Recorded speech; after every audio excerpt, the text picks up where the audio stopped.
Hey guys, this is Trenchy back again to bring you another video. And hopefully the camera doesn't die before this video ends. I have no idea how long it's gonna be, but yeah, today I am doing something I usually don't do, and when I do it, well, not that I've really ever done it.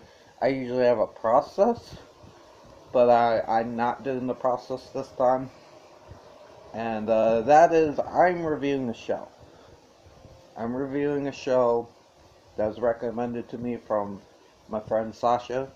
Um, he said I had to watch it because apparently I said something and it connected to the show, and he's like, dude, you gotta watch it because of this. And maybe it was the universe speaking. I don't know. But I watched the show, and it's called John from Cincinnati. It's an HBO show. Um, I didn't look up who created it. I don't. It's the creator of Deadwood, Sasha said, which I've never watched. I might watch it now because I kind of, I like this person's style. I like how they write characters because I'm very much a character guy, and this show had fantastic characters, and hopefully Deadwood will as well. But from what I hear, it does because I hear a lot of talk about it. But no, I usually want to watch a show multiple times before I review, unless I'm reviewing it episode by episode. But I don't know. I just wanted to.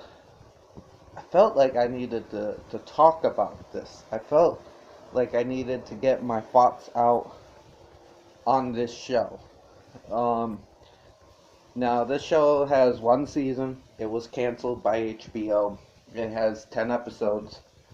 Um, and uh, and before we go ahead, I just want to let you know I finished the show some days ago, like maybe 4 days ago. So if I mess up character names or forget little things or stuff, I'm sorry. It's not exactly fresh in my head. It's still in there. It's still in there. That's why I want to talk about it. It's still, a lot of it's still in there, running around, messing with the little man. I think the little man inside of me is surfing now because of this show. He's surfing all around my brain. But yeah, it's definitely still there. So if I mess up some things, I'm sorry. If I figured some things or get some things wrong, it's just been a couple days, so it's not 100% fresh. And plus, it took me a little bit to watch the series, so like some episodes I took a break before watching other episodes, and some episodes it's hard to remember everything. But yeah, so John from Cincinnati. And warning, there'll probably be spoilers, man. There'll definitely be spoilers. So if you want to watch the show, go watch it. Good show. Um, John from Cincinnati is about a surfing family, the Yosts. They live in California in a town called Imperial Beach. Um, you have the oldest Yost, Mitch Yost. He was like, he was like the Tiger Woods of surfing. I don't know. He's one of those, he's like a legend of surfing, right? Like your Tiger Woods, your Michael Jordan, your Muhammad Ali. He's like, well, maybe not on that level, but kind of in the show. He's legendary. And the Yost surfing legend. You have Butchie, um, who is the son of Mitch. You have Sean, who is the son of Butchie. You have Sissy, who is the wife of Mitch, mother of Butchie. And those are the Yosts. And then you have Kai, who is a family friend of the Yost. She works at the surf shop. She serves as like secondary or third mother for Sean. You have Tina, who is the biological mother of Sean. It is also a porn star. She comes in the middle of the season, and you have a lot of characters. You have John Monad, who is the title character, John from Cincinnati. You, you like so many fucking characters, like so many good characters. Some of my favorites are. I'm sorry, this review is not going to be structured. It's going to be rambly as fuck. Some of my favorite characters are Freddy. Um, he's like a gangster kind of, but like an older gangster. But there's more that meets the eye with Freddy, and there's a lot of surprises with him, which I like. What's his name? Bill. I love Bill, man. Bill's just like this old retired cop who talks to his birds and is like done with shit, but also extremely helpful. I love Bill. Bill's just like that grumpy old man, but is very helpful.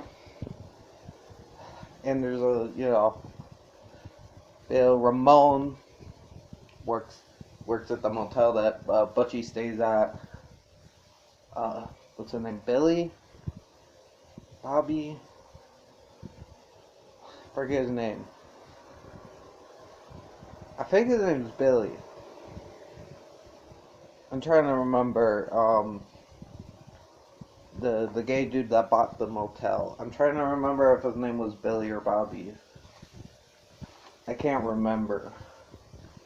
I think his name's... No, it's not Billy. It's something with a B. Billy? Is it Billy? Is there a Billy and Bill in the show? I know it's something with a B because I remember that line that John said,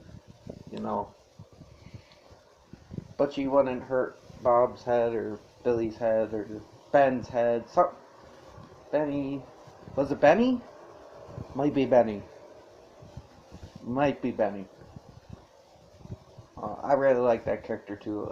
Ernstine, Palaka, so many great characters. And getting back to what happens is like John shows up and he's like, Mitch, you need to get back in the game because Mitch had a knee injury. And shit starts happening. Shit, like supernatural shit starts happening. And this is a series that is just gotta ride the waves, so to speak, man, because you're not gonna figure out what's going on. And I know people are like, oh, they canceled it too early. They were setting up for season 2 and maybe another season, and they were gonna map things out and we were gonna learn more. Because there's a lot of talk. They're like, the show ended on a cliffhanger. And I'm like, did it though? Did it end on a cliffhanger, or did it just end ambiguously? I think it just ended ambiguously. I don't count the ending they showed us as a cliffhanger. That's not a cliffhanger. That's ending ambiguously. Ending a cliffhanger would be setting up a conflict at the end. There was no conflict at the end of the Cincinnati. There was a cryptid message. There was a lot of cryptid message throughout the show and at the end, but there was no setup for conflict.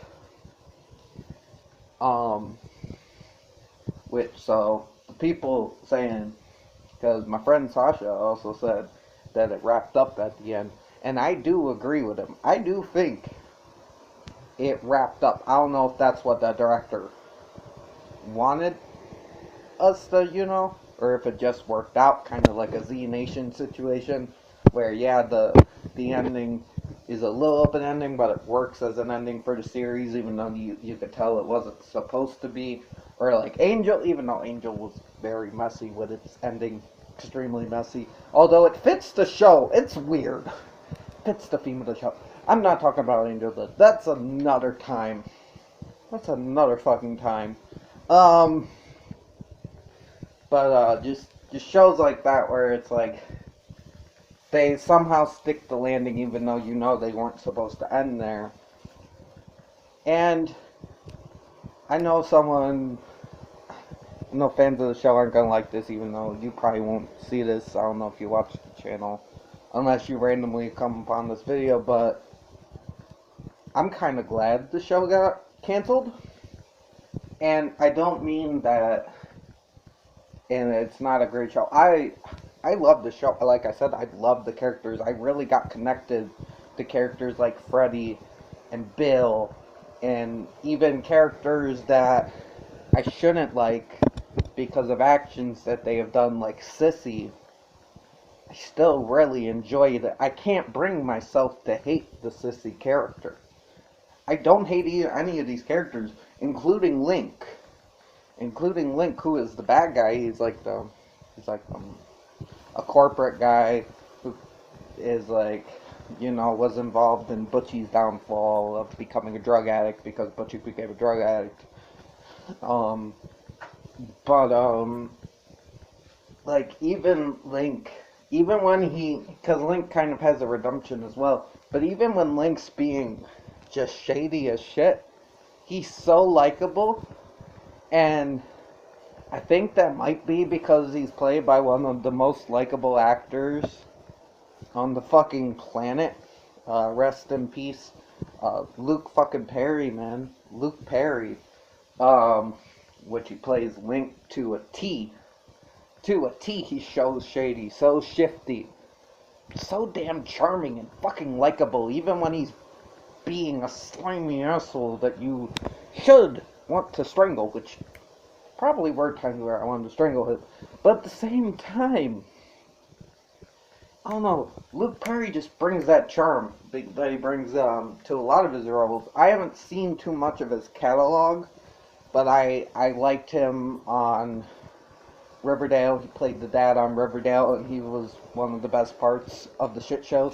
The beautiful shit show. I love that shit show. But it was, Riverdale was a shit show. I also really liked him in Buffy the Vampire Slayer. He played Pike. the movie, not the show. The movie. He played Pike in the movie. I'm pretty sure that was his character's name, Pike. Which then Spike shows up and kind of has the same haircut in the TV show, but is an evil vampire. I don't know if they took inspiration or not. But yeah, he was Pike in the movie. And again, likable there. Just, I don't know, from the stuff I've seen Luke Perry in, he's just very much a likable character. I haven't seen the original 90210, so maybe he was likable on that too, but just, I don't know if he ever played a bad guy, but Luke Perry just brings the likability, and even as the bad guy in the show, Luke Perry's just, And all these characters, like, a lot of these characters are broken and flawed, but at the same time, they're all so likable, and quite a few of them are relatable. Even if I can't directly relate, I can kinda relate. There's something about there's a realness to the show. Even with the supernatural stuff, there is a realness, which the supernatural stuff isn't like big. But there's like a rawness to this show. A rawness, and it does. And the thing is, like, a lot of like shows, movies that like people say are raw are very violent and just like you see a lot of shit like Sons of Anarchy. That's a raw show, and you see like Ted gets his daughter burned alive. Gemma gets raped. Like a lot of just raw like murders and shit. This show's raw, but no one alive in the show, spoiler alert, dies. Nobody dies. There's a couple stabbings. Someone gets hurt. Few people get punched in the face and shit. But there's no like shootings. There's no sexual shown on the screen. It's very like peaceful, you know, like it's not like some of these other shows that are like just being like the show is raw, but it doesn't, you know, it doesn't. It's raw in a different way. It shows you real shit, but it doesn't have to resort to a lot of the violence that other shows that do that do, or other movies that do that. And it was kind of a nice change, especially for a supernatural show. When you're watching a show that has supernatural things in it, unless if it's a sitcom, um, which this show is not, usually there is that, like, someone dies in the show. Like, there is death. No one dies in the show, which was a good twist. A good change of pace. I enjoyed that. That no one died. That was a nice change of pace. There are people that are already dead in the show. But no one in the show, none of the characters we know die. That I remember. Maybe someone did, but none that I remember. And I don't think anybody did. Mainly out of the main cast, and even the side cast. Nobody died. Which is good, because I thought at multiple times characters were going to die. There were like plot twists and stuff. Where, well, not plot twists, but I thought like things were going to go a certain way. You know, like TV shows usually go. Like, there's a scene where Sissy is on edge because Tina is back and she's afraid Tina's going to take away Sean. And, you know, she's got her gun. She's going to, you know, shoot Tina in the heart if she sees her. And she's just very on edge, very aggressive. She's ready to kill Tina. And, Butchie and Tina are outside the car about going in. Kai sees them. Kai goes to warn Sissy about this, to climb over the fence and make sure things don't happen. And now Sissy's on edge. She hears a noise, and I follow this guy about. I was like, "Oh no," because I like Kai. Kai's a great character. I'm like, please don't shoot Kai. Please don't do this. Like, have the twist that, oh, Sissy's on edge, so she's gonna shoot Kai, and that's gonna create more drama and shit. And nope. Kai comes in, takes the gun away. Butchie and Tina come in. Tina sees Sean. Shit's good. And I'm like, yes, show, yes. And there's another part where, you know, Freddy, like I was saying earlier, he's a gangster. He comes up to deal with Butchie because Butchie owes him money. Some shit.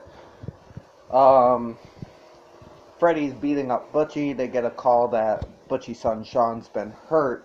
And I thought, oh, Freddy's gonna, like, not let this happen. He's gonna not be at the hospital. The Yo's are gonna get mad, you know, basic show shit. No, Freddy's actually a decent human being, and he's like, I'm gonna drive you to the hospital, and I'm gonna make sure people, the cameras and shit stay away.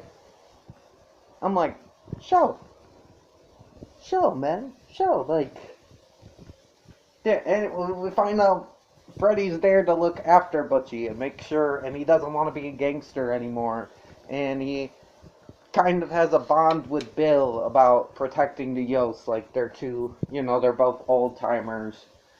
They both, like, you know, one lived a life of crime, the other was a cop. So there's this kind of weird hatred / respect between them, and they're both wise.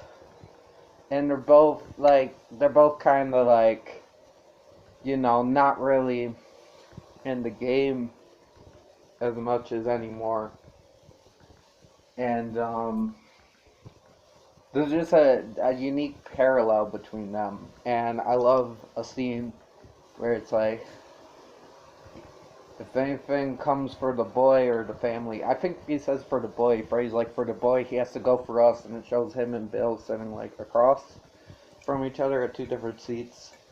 they're both at the bar. They're not sitting next to each other. They're saying, they're this weird, like, friendship. I love that shit. I love Freddy and Bill are two of my favorite characters, and I love Freddy's little sidekick Polanka. Polanka's fucking the man. But my bad. I went on a tangent. What I was saying is, I'm glad the show got canceled because I think revealing everything and kind of telling us what happened I think if they tried to continue the show, I don't think they could keep that same energy, man. I don't think they could. I don't think they could do it. Maybe, but I think they would just write themselves into a corner, or they would do something dumb. I think keeping it ambiguous is best. There is obviously some Christian kind of vibes in there, definitely. But all in all, who John is, what's his purpose, what's his plan, why is he there?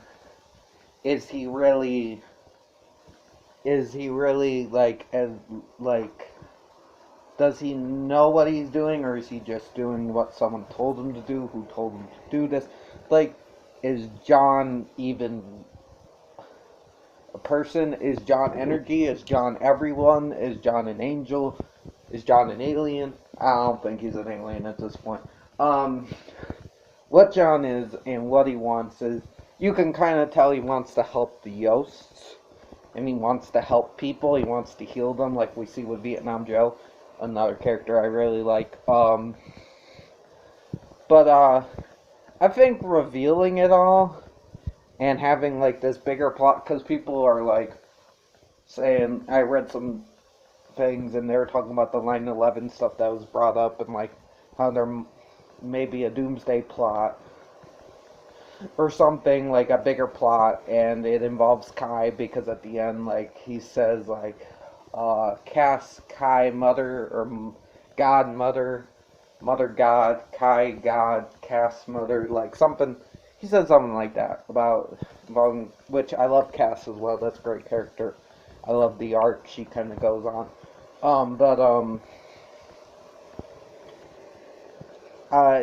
Like, people count that as a cliffhanger. It's just cryptid. It's not a cliffhanger.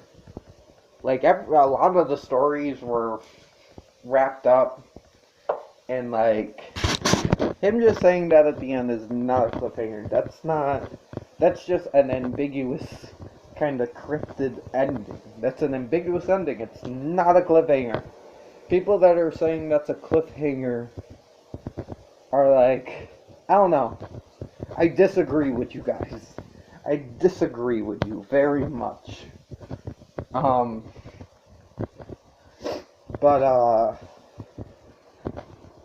just, my bad. But like I said, I'm glad it ended the way it did, because I don't, like I said, not that I don't have faith in the director and the writer and stuff, but I don't know if they could, there's something magic about the show. The show has a magic to it.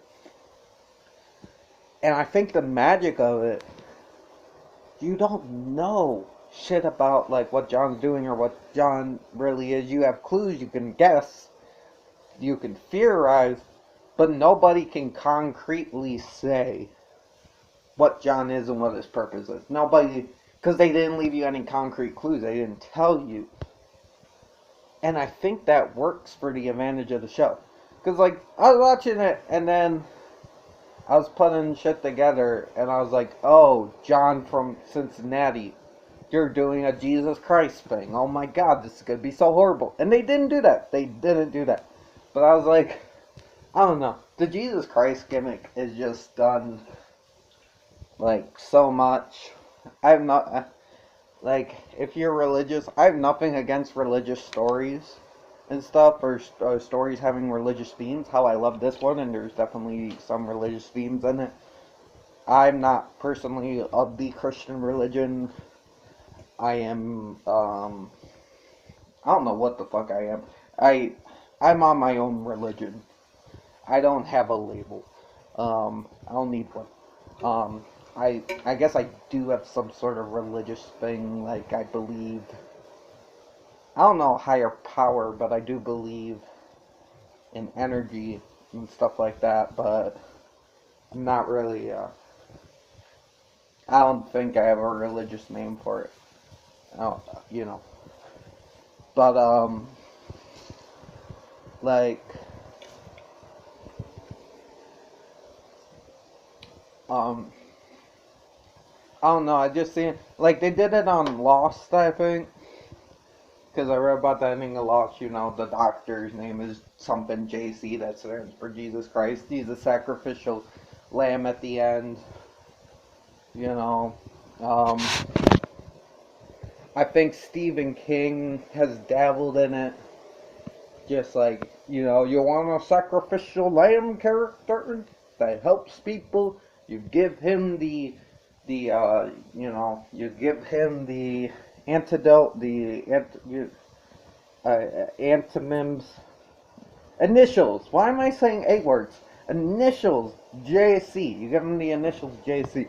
And I thought that's what they were doing, even though the character's real name is John Monad, so I should know that. Well, the name we were given on the magical credit card he has. Um,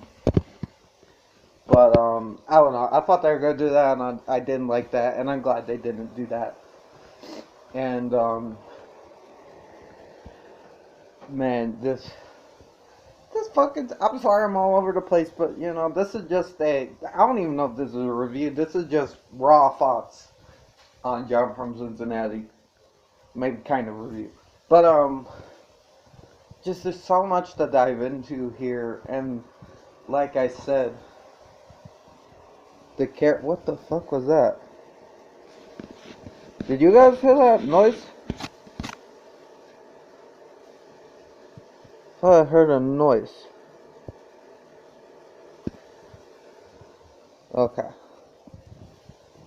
Never mind. I must be, hearing things. So, but yeah, this fucking series, man. This fucking series. John himself is so lovable, but also mysterious and kind of creepy at times, and it's weird because sometimes it feels like he knows what he's saying, and other times he doesn't know. And I like how some characters explain it in the show, like he's been programmed to say these things. Who's programming him? He's almost, you know, like that. And like sometimes it's part of the like John is such a mysterious character, very mysterious, with all these powers, and I love how, you know, there's things like, there's kind of like manipulative things he does, but they're never really harmful. Like, he has Cass make that video without her remembering, where she shoots him saying that Sean will be gone with the 2 stick figures behind him, and it's like, but she doesn't remember doing it, and it's just, John is such a great character. I love John's quotes, too. I don't know, Butchie instead. I just took a big dump. I have to dump out, Kai. The end is near. Sean will soon be gone. I just love it. I'll go Bo and Kai, Butchie. You know, he just says, he mimics it up, and he just says this shit, and it's and there's a scene where he gives like this whole speech, kind of a sermon at the motel, which I love the fucking community at the motel. The motel community is one of my favorite parts. When I think his name's Barry. If I'm getting it wrong, I'm sorry. Barry, Ernestine, Ramon, Ernestine's wife is there sometimes. Butchie sometimes.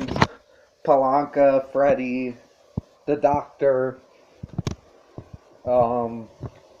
Like, there's a lot of just characters that are just out at this motel, and I love their interactions. I love how some of the characters don't trust each other like each other, but they're kind of forced together and stuff. And they're just all out there outside of this mo- motel doing things and just being people and shit and like just being.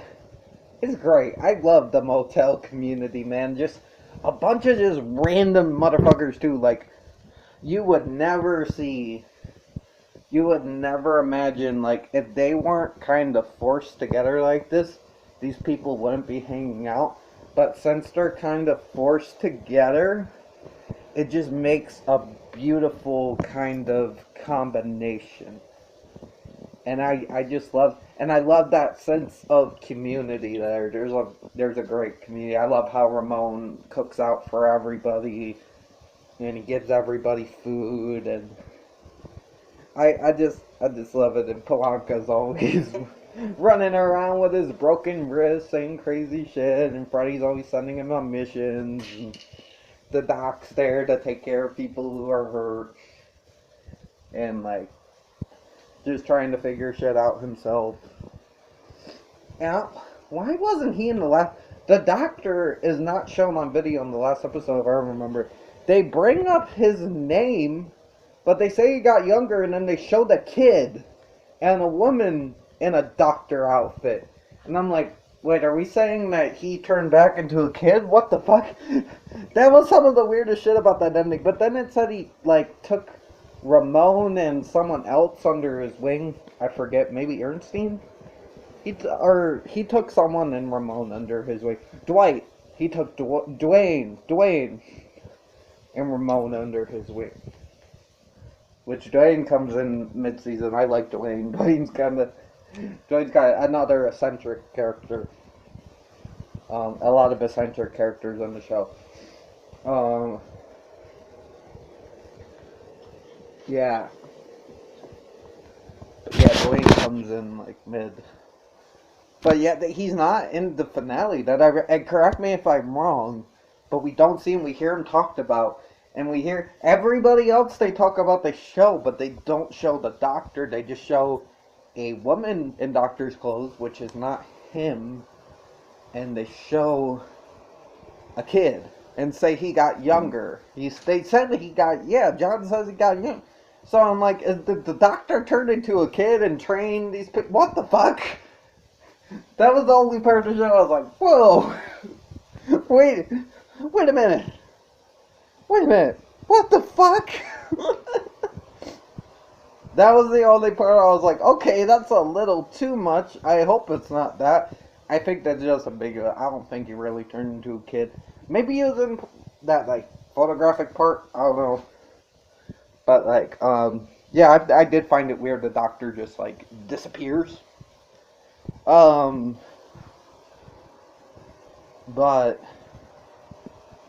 like... This show just got a magic to it, man. Like I said before, like, with Sissy, I should hate this character. This character is always mean to people. She's always yelling at people. She's driving everybody away. And then you find out the reason why when she is about to commit suicide. John shows up to her.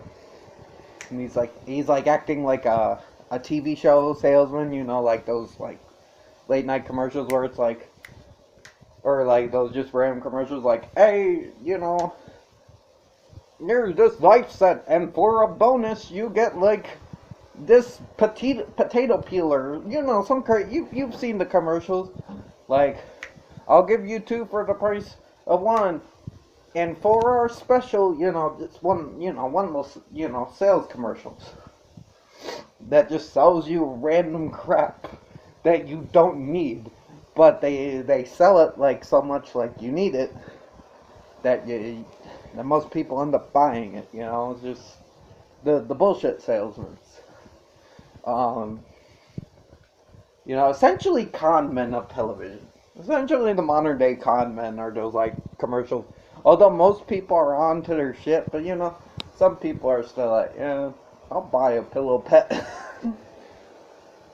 But you can buy a pillow pet from the store. But anybody remember pillow pets, man? The like, it's a pillow, it's a pet, it's a pillow pet. They used to have commercials for it though, but they would sell them in the store. I had a pillow pet when I was younger. Um, you know, be an animal when you wrap it up and then you unwrap it. It's a pillow. It's extremely stupid. But I don't know. I just remember. If you remember the pillow pets, you gotta let me know. Gotta let me know. But yeah, he's telling her this, and he ends up explaining because we find out things telepathically. Um, that after Mitch got hurt, it had an effect on Sissy, and I think he might have pushed Sissy away or something. But Sissy ended up doing acid. She walked in on Butchie. Butchie was masturbating, and instead of being like, freaked out or go away or anything, she decided to teach him how to do it. And it's so fucked up. And that's why she's so mean to everybody, because she's afraid she's gonna do it again, so she needs to push everybody away just because she's so afraid of, hurting Sean or anybody like that, or doing something horrible like that. And it's so fucked up and so sad, and I know I should hate Sissy for her actions. That is an evil act, and she never apologizes for Butchie, because it's kind of like, she don't yell and mean at Butchie because Butchie's like a drug addict and he wasn't there for his son. But as the story goes on, you kind of find out the reason why he's such a fuck up and on drugs and shit is, well, probably some of it, maybe not all of it, but some of it has to do, he was molested by his mom. Well, she was high on fucking acid. And I love Butchie too. Butchie's a fucked up, he says horrible things, but I love how he does get off the drugs on the series as the series go on, because of John. He, a lot of the series he's kind of, I would say, relapsing. What's the term? There's a term when, like, certain people are coming off of alcohol or drugs, and they're dealing with it. I had the term in my head when I was watching the show, but I forgot it. But, he's, like, relapsing. He's, like, you know the term. He's the term of people that are not on drugs. And he's always irritated and stuff.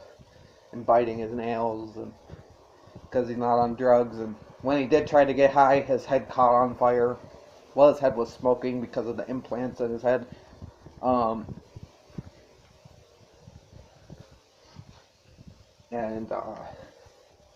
But yeah, I should hate Sissy as a character. I should, especially, I am kind of pissed she never apologized to Butchie. That should have been a scene. But, I know neither of them really want to talk about him, maybe, but I don't know. It's just weird. But, I still, just something about the way the actress, I think her name's Rebecca something. Maybe Rebecca De Morrow or something like that. Just the way she's played, the way she's written.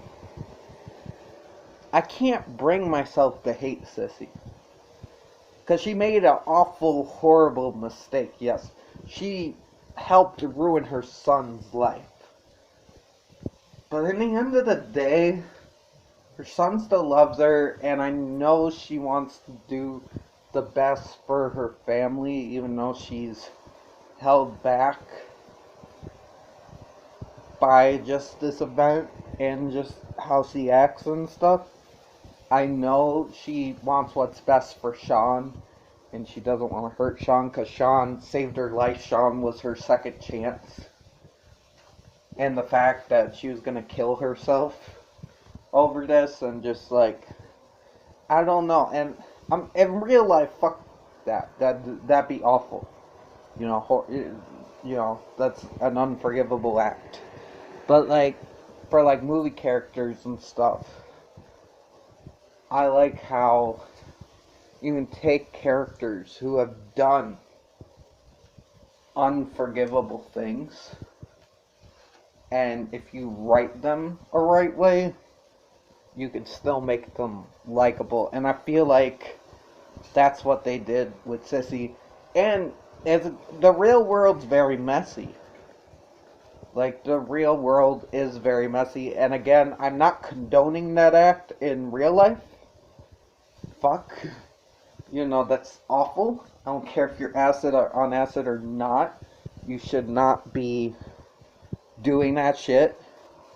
That shit is, especially, but she was like 13. It's like, no, well, it shouldn't be done at any age, but I'm just saying, like, you know what I'm saying. But, it's just, it's so fucked up. It's just, it is so, it's just, I'm not condoning that action in real life, but at the same time, I can't bring myself to hate this character. I just can't. There are parts where I wanted to, you know, especially after finding that out, and I thought I was going to, but I just didn't. I couldn't. I couldn't hate the character. It's kind of like Teabag in Prison Break. Evil, vile fucking character. And I never want Teabag to succeed in the end. I always want him to end up in prison. I don't want him to die. I want him to end up in prison. Some people want him to live and have or win and have a happy life. No. He's a villain. He's a monster. Teabag's a monster. But he's an extremely likable monster. So there are parts, like, I never want him to win in the end, but he is so good and so sneaky. There are parts where he is winning, and I'm like, damn, that was a good move, Teabag, or like, how the fuck you pulled that off, and you feel bad for him sometimes. I do feel bad for him. He's a monster. I hate him. I hate what he does. There are certain things he does, I'm like, ugh, Teabag, I hate you, but I hate what you're doing, but I can't bring myself to hate Teabag as a character. Can't bring... Again, in real life, fuck that person. Evil person. Awful person. But, like, and if you want to know what Teabag does, just look it up and check. I want to make this... I don't want to go in reviewing John from Cincinnati and start, like, doing a whole thing about Prison Break, which is my favorite show. I don't want it, because if I start going in on Teabag, I'm not going to be able to come back. So, we're not doing a whole thing. But just the way he's played by Robert Knepper, just the way he's written, is so vilely good. And, like, there's a difference, though, like, Teabag's, like, written to be slimy and vulgar and weirdly charming. Sissy's not, but at the same time, just the way it's acted, the way I do feel bad for Sissy, and I realize she does hate herself inside for what she's done, and you know, in the end of the day, like I said, I can't bring myself to hate that character, even though she's done what in real life would be an unforgivable act. Because with fiction, with fiction, there are certain, like, things that characters can do. Like, I don't know what I'm trying to say, but you get it. Like, if you want to judge me for this, go ahead. It's fine. But, like I said, I'm just being honest. I can't bring myself to hate Sissy, even though she did something very evil and very awful.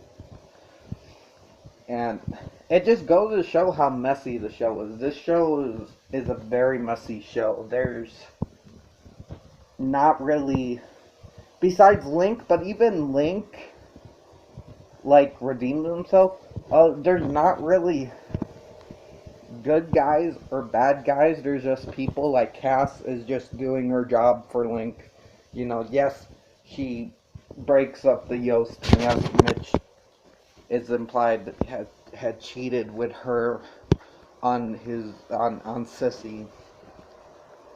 And but again, I don't hate Mitch and I don't hate Cass because Cass does get out. She does end up quitting Link, and she ends up, getting a job with John. Kind of, it's weird, and John brings her on a journey to kind of find herself. And I don't know. I really like Cass's character, and I really like her growth. And I think at the end she, becomes a successful freelancer. At least that's what, it's kind of cryptic, but I think that's what happens. And but I love how she's there, John references her a lot, and he's like the zeros and ones and Cass's camera and stuff. And yeah, I really liked Cass's character. She's a minor character, but she also is big character in a way. And I love how at the end she's kind of filming everything, and she's filming the events out of the motel just because it's like, she doesn't know why, she just knows that deep down somewhere she's got to do this because of John. And she's just filming everybody interacting outside of the motel. And yeah, that's a great scene. The music in the show is fucking fire, man. Especially the opening theme. It took him from the well down in the factory. Something for the honeys. It's a good song.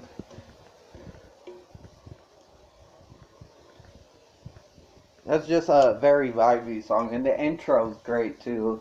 It kind of reminds me of like Malcolm in the Middle and True Blood, because there's no, from what I saw, there was no really main characters in the intro.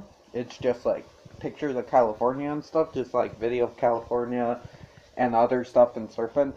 And it's more of like, it gives you a vibe. And that's kind of like what the True Blood intro does. It doesn't show any main characters or anything. It just gives you a vibe of what the series is about. And it kind of has kind of the same filter and goes for music. And they're both HBO, so maybe it has something to do with that. But the intros are, I got a mix between that. And then Malcolm in the Middle, just with like certain scenes, like the wrestling scene, remind me of the wrestling scene in the Middle and Zone. Just oddly, the vibe, it had that early 2000s, well, the show came out in 2007, it had that early 2000s vibe to it, and Malcolm in the Middle just has that early 2000s vibe to it. I don't know when Malcolm did it. I think it was early 2000s. I want to say it was might be late 90s, but I want to say it's early 2000s that Malcolm in the Middle came out. Even though I heard Malcolm in the Middle takes place in the 80s or 90s or something. Well, I forget. I'll have to rewatch. I like Malcolm in the Middle. I'll have to rewatch it. Wait, Everybody Hates Chris was the one that took place in the 80s. That surprised me. I didn't know that took place in the 80s. I had no idea that took place in the 80s, man, but, no, it just kind of gave me, like, a mix of, like, Malcolm in the Middle and True Blood. Kind of a vibe with those two shows,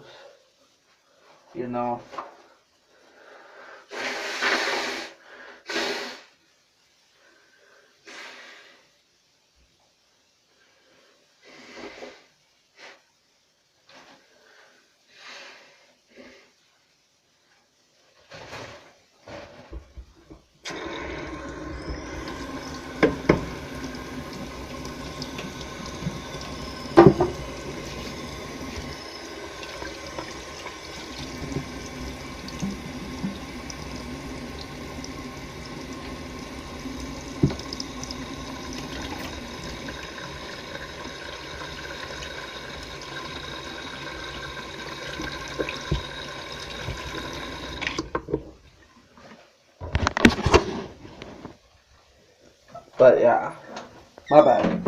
I realized, well, my nose. I realized I was running for a little bit there. I didn't realize for a bit, but I realized. But yeah, the music, man, just some of the camera and stuff, just like, um, just was good. Like, but the music, I loved a lot of the songs. I can't remember them, but I remember just being like, it'll get to the credits and they play a certain song, and I was like, oh, I know that song. Or I'm like, oh, this song is good. This is good music. Like, I like the soundtrack. They picked a lot of good music for it, for the show. It really fit with the vibe of the show too. It just really fit the attitude of what the show was going for. And yeah, man, like this show just like I said, it's a ride, man. It's a journey. Cause so many characters, Vietnam Joe, this guy who was in the war and he's got this weed patch and he helps out like people crossing the border, and he helps out John when John is hurt, and it kind of gives him peace, like, and he tells his buddy about how he hurt his leg and how he comes to peace with like how he wasn't able to save certain people in the war, but he did save John. He did help John, and yeah, I love Vietnam Joe, man. Jim Beaver. Let me go over some of the actors in the show, man. So I don't know all of them, but I recognize the actress that played Cass. I forgot her name, but I've seen her before. I think she's the lead in Haven, which Haven I really like. Edge is actually in Haven, fucking the wrestler Edge, but Ed O'Neill is Bill. You know, phenomenal man. Um, the actor from Sons of Anarchy, he played the cop that was helping them. He plays Freddy. I really love him in this. He does a really good job. Jim Beaver as Vietnam Joe. You know, Jim Beaver is just one of those actors like that. I just really enjoy Jim Beaver's work. I just really enjoy Jim Beaver and what he is. Um, you know, usually I end up enjoying the stuff he's in, and he's great in here too. Um, like I said, Rebecca something. I think her name's Rebecca, as the as Sissy, was fantastic. Her acting was great. A little over the top at times, but she was really good. You got Guzman, Luis Guzman. Is that his name, right? Yeah, he's been in a lot of shit. He plays Ramon in this. He's a side character, but a very lovable, likable side character. I love Ramon, man, and great in the show. Great. Ramon is, Luis Guzman come through, and he's been in so much stuff. You've seen Luis Guzman in something. You've seen him in at least one thing. He's just one of those actors, comes in, usually doesn't have a large role, but he's very memorable in his roles. But yeah, like, I don't really know the actor that plays Mitch, but he was really good. The actor that played Butchie was good. Like I said, I really liked Butchie. I liked his, coming from a fuck up to, he's still kind of a fuck up, but he's better than he was, he's off the drugs. He's trying to be better. He's trying to do better. And I really like that. But yeah, the actor that played him was great. The actor that played Bobby was awesome.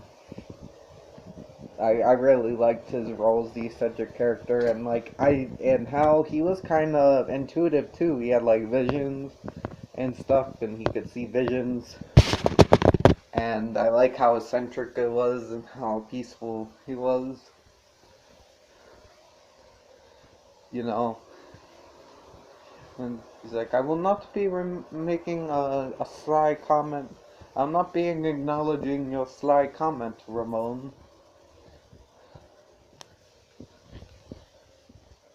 We should make these cookouts a fixture. Like uh, I love that character. That character was so great, and the actor played him so well.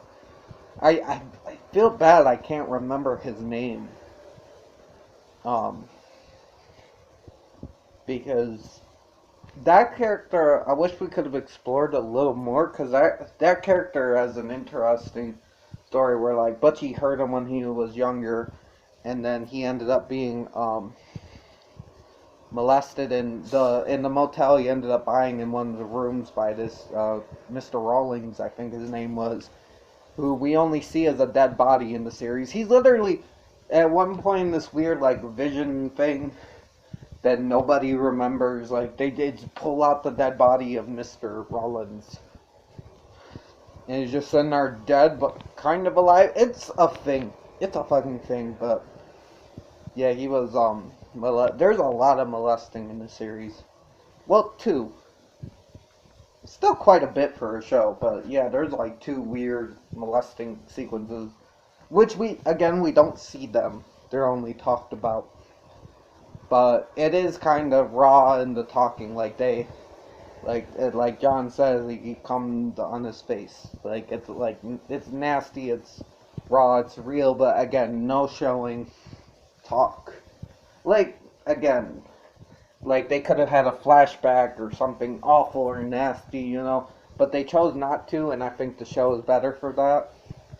And I like how, yeah, they get into real raw topics, but without having to, be kind of barbaric about it. I was using Sons of Anarchy as an example of that, which I like that series.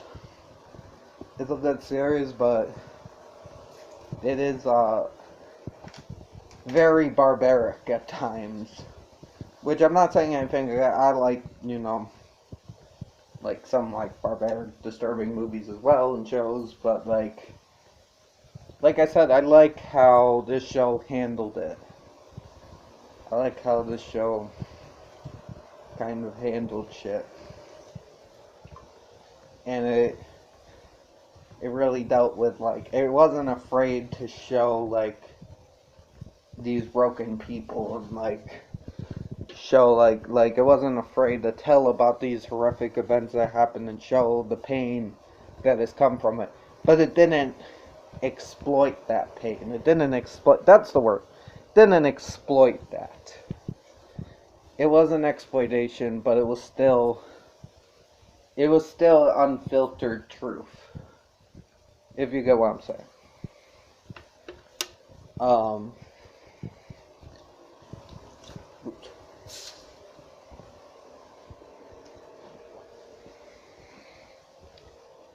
But, where was I? Oops. Damn, this is gonna be a long ass video. I'm sorry if this is very, repetitive. But, there's a lot to, cover in this show. There's a lot. A lot.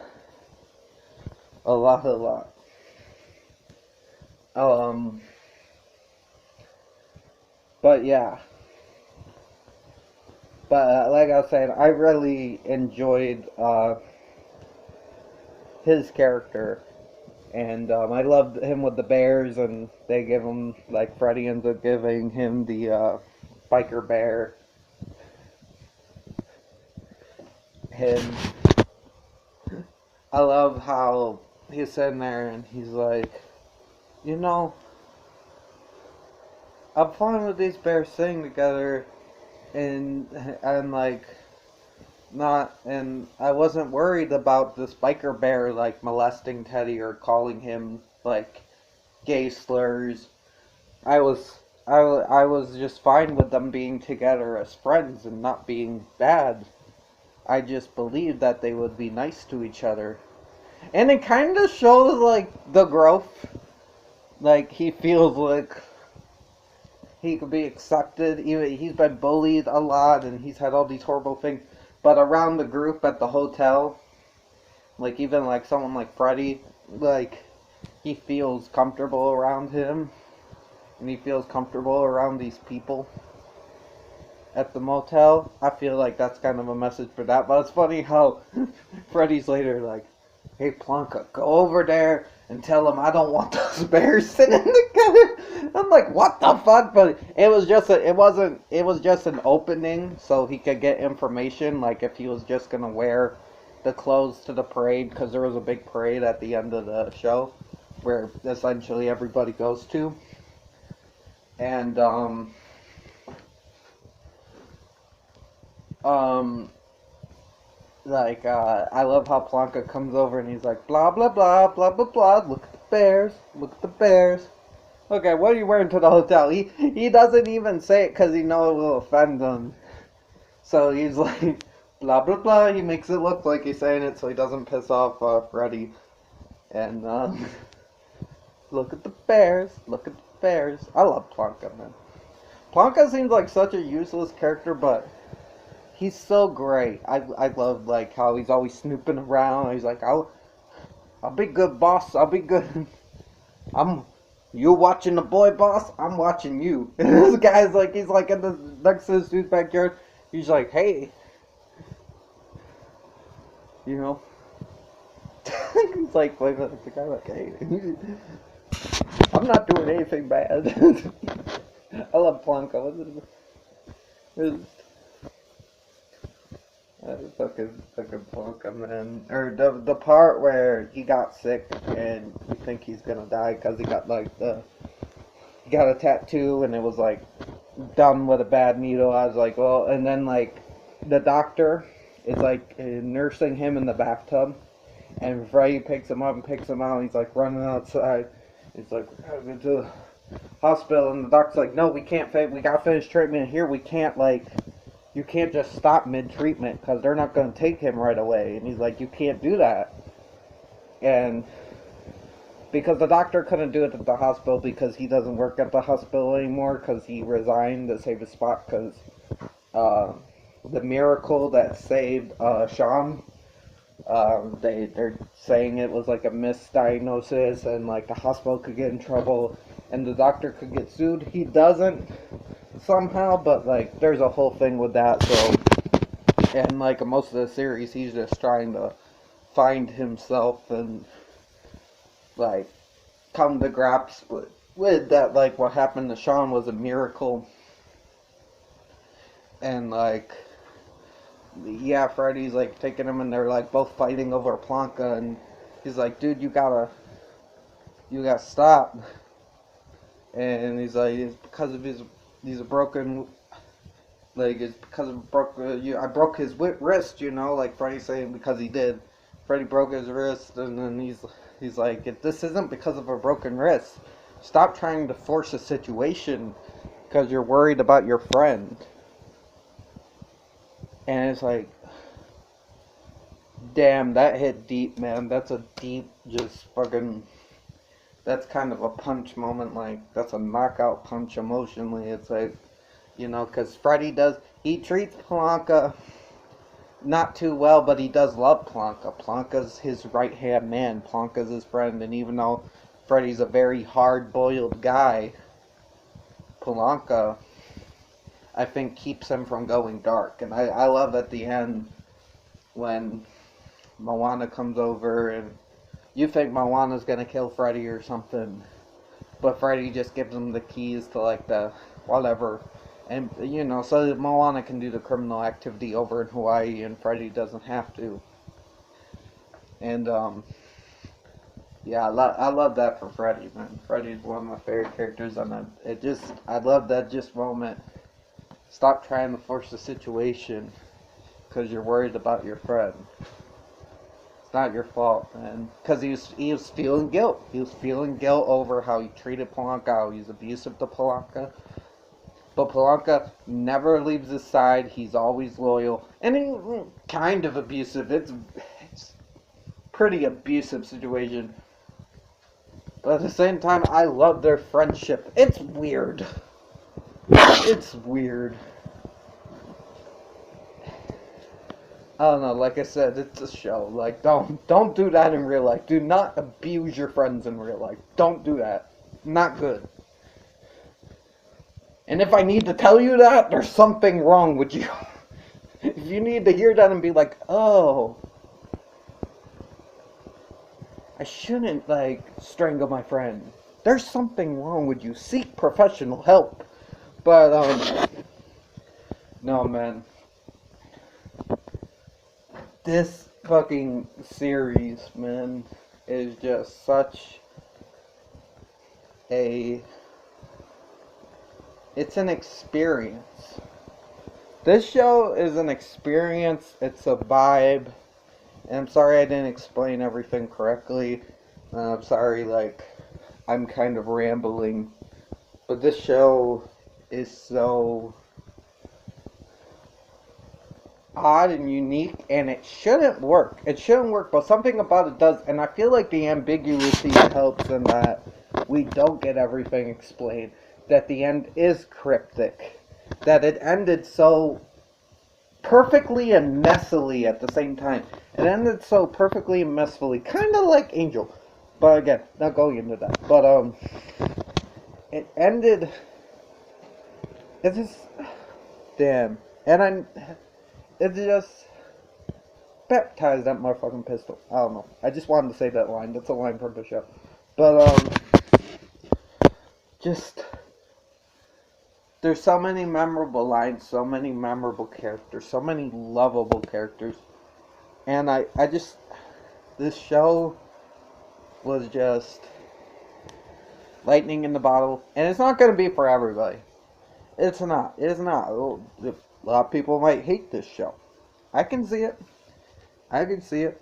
Some people might say it's a bad show. I've seen some reviews online saying, like, it's bad. I've seen some reviews on Google and shit saying it's a bad show and it's written poorly and it's stuff like that. And while I can see where they're coming from to a certain amount, I disagree. I think this show is ahead of its time.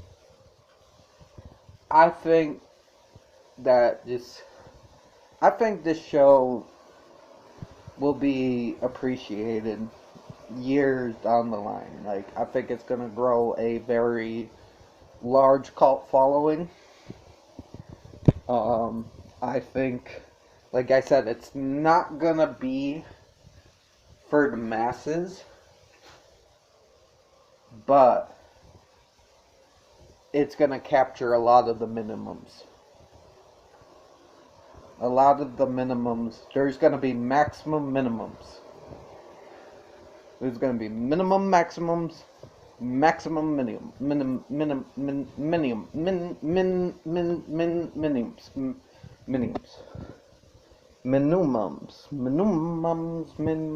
minimums. I like words, but yeah, it's just the scenes where John is like learning how to poop, even though he can't poop, so he's imitating pooping, touched me on an emotional level for some reason. Probably because I'm on the toilet a lot. Something about those scenes, I don't know. Because if you were like a grown person and you had to poop for the first time, you had to like pretend to poop, pooping would be very weird to you. And it's kind of surreal having him learn from the person in the bathroom, like how he was imitating the moves and the noises he made. I don't know, man. Now I'm rambling about the poop scene. Yeah, again, he doesn't really shit. He just imitates shit.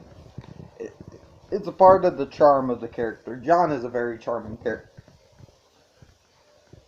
But,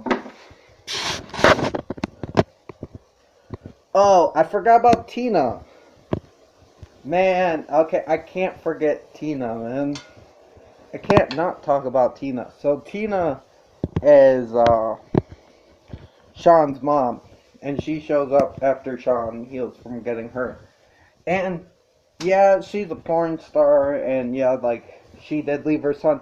But she left her son because she couldn't take care of him at the time, and Butchie was gone, so she left him on the doorstep. And you realize she did wait hours to make sure to leave, Sean at the doorstep at the right time, and she waited and waited and made sure that Sean was inside, and the first time she tried it wasn't there.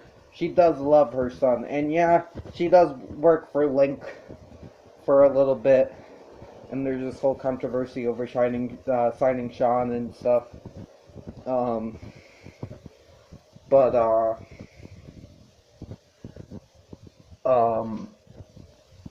she does love her son, and I love that about the character. Again, everything that's black and white, and I love in the end when they go on the parade. I love how the family, including Sissy, they all defend her. Like, John brought them all together as a family, which is kind of in one of the premonition scenes. And, like, I just love that. I love that moment for Tina, because, yeah, like, people, Sean's friends are, like, telling him about the porno and stuff, and, yeah, it's weird, but in the end, Tina's still a person trying to do the best thing for her, and she was trying to do what she thought was best for Sean, and that's why she left him, and she does love her son, and yeah, she does shit with Link, but in the end of the day, her love for her son is stronger, and I love how in the end, she is accepted. She is in the family, and she is in Sean's life, even though because of these things. And I love that for Tina, man, because, again, all these characters are fucking likable. Like, again, even Link. Like, there's not, maybe the Vatos gang, or whatever, but they're barely in it. But yeah, every character, I like something about them. Like, even Mitch, who was kind of like to himself, and he like fucks off for a lot of episodes. He abandons his family because he feels like, and he cheats on his wife, and he does these things. Well, it's kind of implied that he cheats on his wife. We don't really know if they did anything, but they're sleeping in bed together, and he had his shirt off, so it was kind of implied. Like that, like something might have happened, and yeah, Sissy keeps pushing him away, but he's dealing with shit too, he doesn't want Link to mess up because he saw what Link did to him and Butchie, and he doesn't want Link to do that with Sean, even though Sean just wants to surf, and yeah, sometimes Sean's acting is a little off, but I still like Sean's character, even though he's just a kid, he just wants to do kid stuff. He wants to skate, he wants to surf, he wants to see his mom, he wants to not be treated badly. And sometimes he speaks a little younger than his age, I feel like. And it's like some of the writing for Sean doesn't hit, but I'm fine with Sean. Like, Sean is kind of a plot device almost, but he's still a character, but yeah, Sean, there are times where Sean does feel like a plot device. I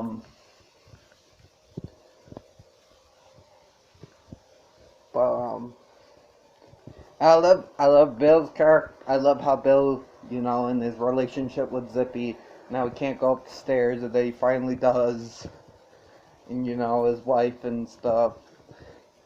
Zippy comes back to him, and he finally gets closure with his dead wife, and I love Bill so much, man. I don't feel...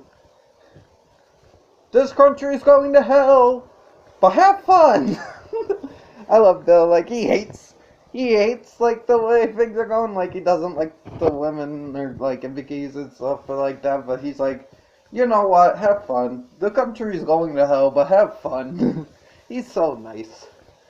And I love his argument with the police. I'm trying to traffic here, and you're getting in the way.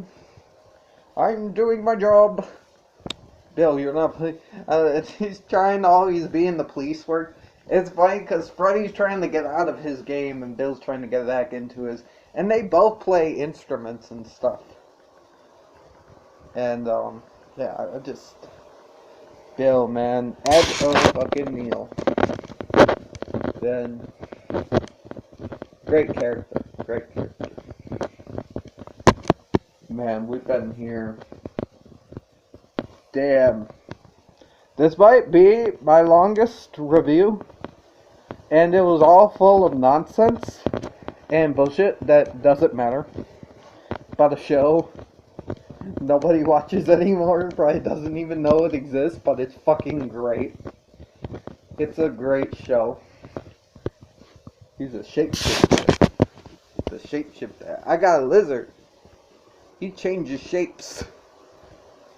They call that a chameleon. Dipshit or something like that. I love the dialogue in this show. But I just... Man.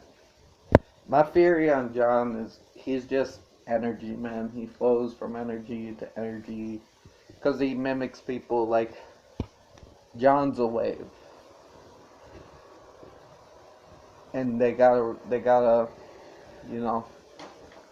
John just is a wave of healing, and he just wants to help people, and he does.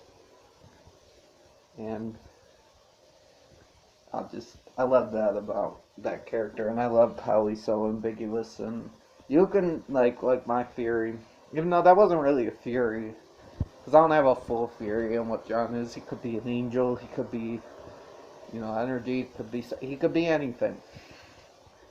But in the end of the day, this series is about hope and forgiveness and the power of family and the power of healing. Because that's what John was doing. He's healing all these people. And yeah, they're still messy. They're still probably going to be messy at the end. They're not perfect. They're human. They're going to fall back down. But at the end of the show, you have faith that when they do fall back down, they're going to get up. Because when you start the show, they are all down on the ground. But at the end, everybody has gone back up. And that, you know, they're going to get back up again. You know, I have faith in that. And this is a beautiful, beautiful show. Lots of good messages in there. Lots of good, like I said, very raw, very powerful. A lot of great acting. A lot of great characters. I sunk into the character so fucking much that you probably want to kill me. Oh, I forgot Kai. Never mind. We gotta do another character. I'm not talking about Ernestine. Ernestine's cool, but I'm not spending time on Ernestine. But I love Kai. Kai is like a friend to the family. And she feels pushed around a lot, but she always helps them. She always helps. It's kind of almost like John in a way. She always helps Butchie. She always helps Sissy. She tries to help people as much as she can. And I think that's why at the end, you know, he says God cast, because Kai's going to be the one that keeps them on their path. Kai's going to be the one. She's going to be the voice of reason for that family. You know, because she kept Sissy from killing people. She stopped so many things. She hid the gun because she was afraid Sissy was going to commit suicide. She helped Butchie and stuff. She helped Butchie look for John. She stayed with John even though John was like being freaky and giving her visions and talking about boning her, and even though he has no idea what that means. It is, yeah, that's why I think Kai, that's why I think he said the things about Kai, because Kai is a very essential part to that family. And, she's taken for granted, man. And yeah, she's not perfect. She messes up. She's not there all the time, but she tries to be, man. And yeah, some of the other characters take her for granted. Yeah. Also, there's a floating man in the series. A guy floats. Yeah. On top of all of that, there's a floating person. He floats. But, yeah. Again, for a show, I would find myself rewatching this and maybe, like, learn more. Maybe I'll do a re-review if I rewatch it. And I know people are like, no, don't do that. Don't spend another hour and almost a half. An hour and 20 minutes. We don't need another one just talking about the show. But, yeah. I know this wasn't really a review. It was kind of a review, kind of a ramble, but... and very spoilerly, so if you want to watch the show, I'm sorry.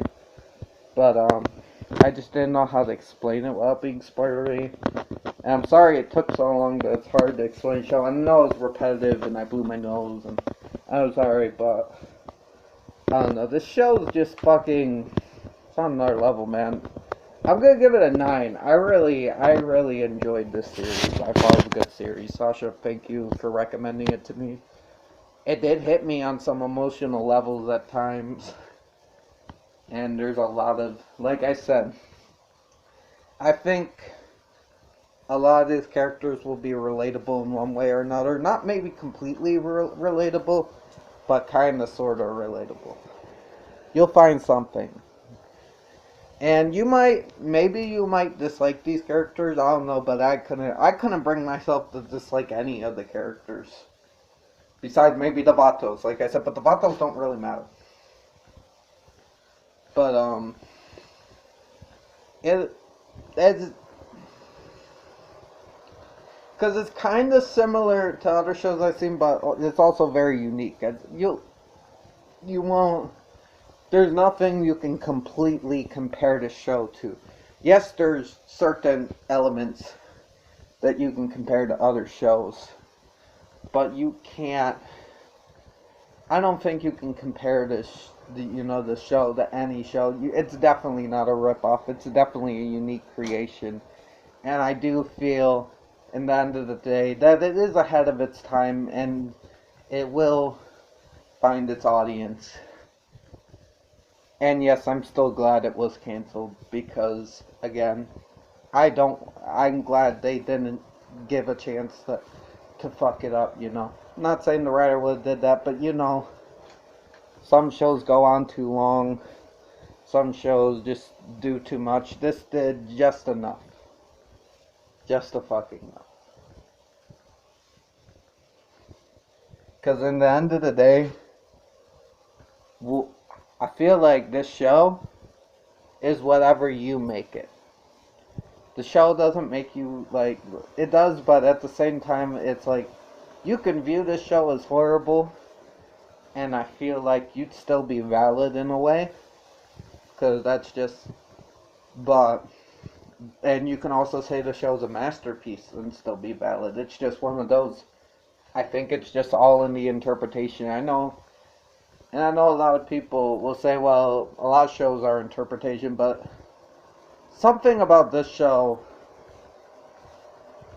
is like,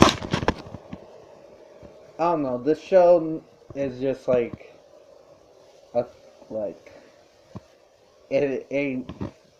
it's very extremely up to interpretation. Like, extremely. With the ending and all, like, just so, it's a thing. This show's a thing.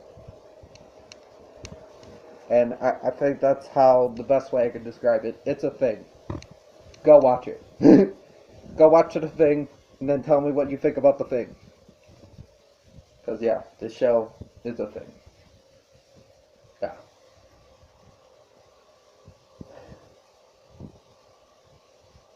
I've been talking for an hour, 24 minutes, and 40 seconds. I'm sorry, guys. I know you're sick of me by this point.